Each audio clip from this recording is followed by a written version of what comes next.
मित्रांनो, असं समजा की आपल्याकडे 2 सेंटीमीटर नाभीय अंतर असलेला एक अंतर्गोल आरसा आहे आणि त्याच्यासमोर आपण एक वस्तू ठेवलेली आहे.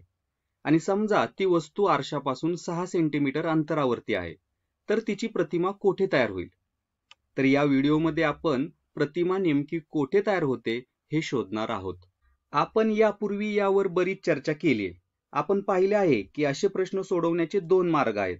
एक मार्ग म्हणजे हे सर्व कागदावरती काढणे आणि नंतर किरणाकृती काढून प्रतिमेचे नेमके स्थान शोधण्यासाठी पट्टीचा वापर करणे.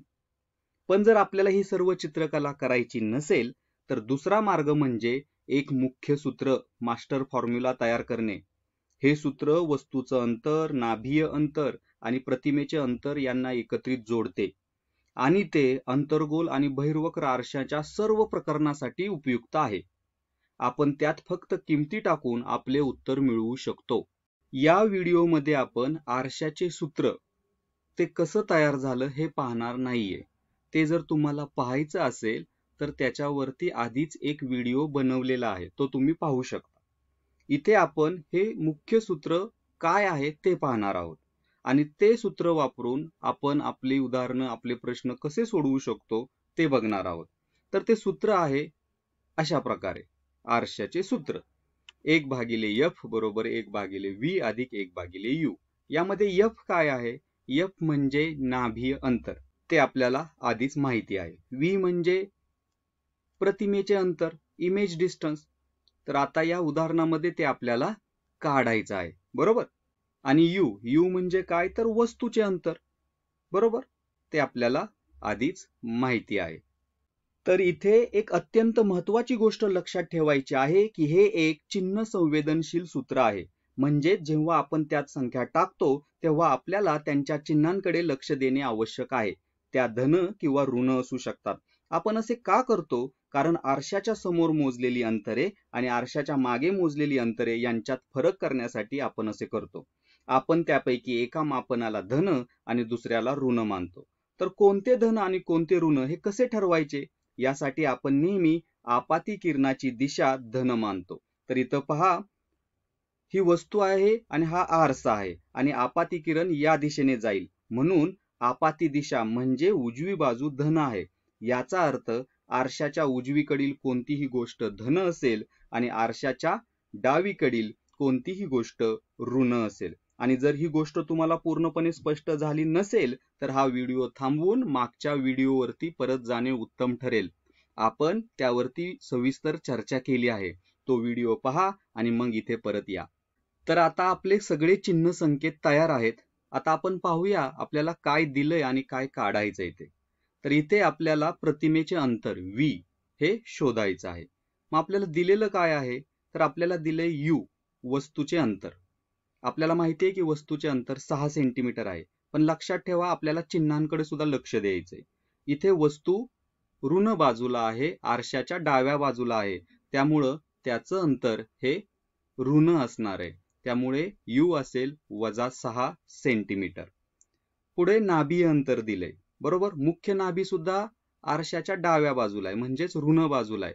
त्यामुळे f सुद्धा आपला असणार आहे -2 सेंटीमीटर.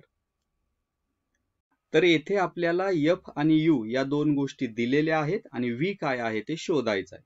यानंतर जे काय आहे ते फक्त सूत्रामध्ये किमती टाकणे आणि बीजगणित आहे.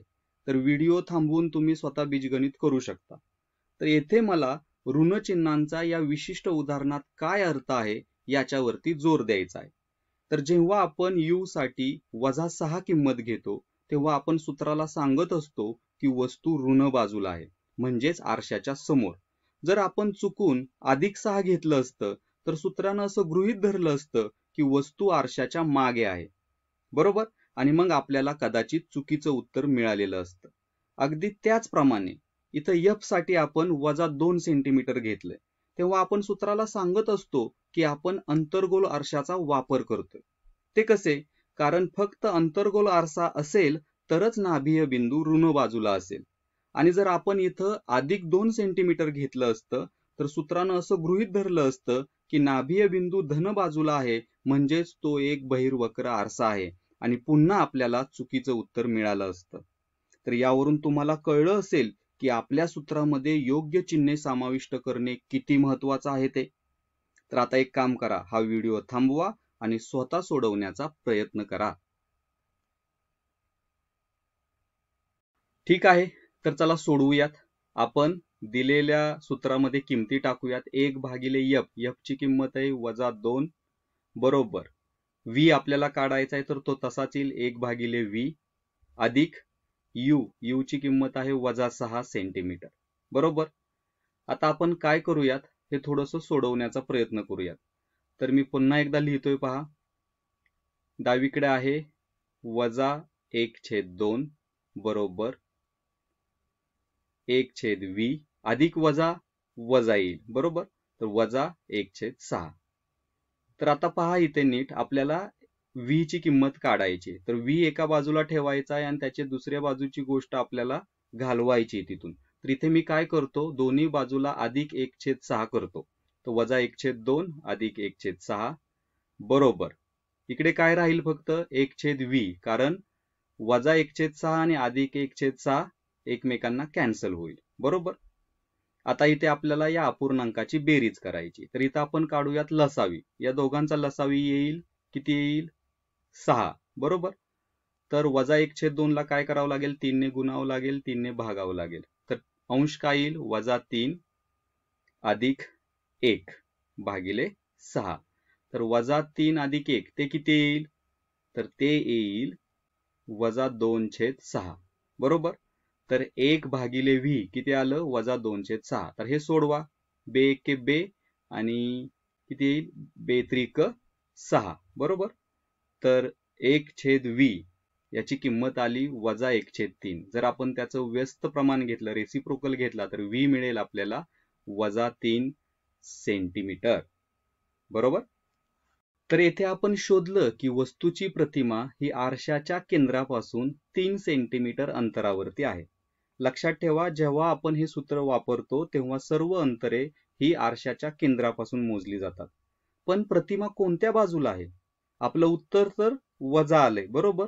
याचा अर्थ ती प्रतिमा ही डाव्या बाजूला असणार आहे, आरशाच्या समोर असणार आहे, साधारणतः इथं कुठंतरी. ठीक आहे. तर अशा प्रकारे आपण हा प्रश्न सोडवलेला आहे.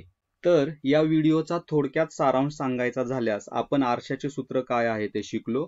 ते नाभीय अंतर, वस्तूचं अंतर आणि प्रतिमेचं अंतर यांना जोडते.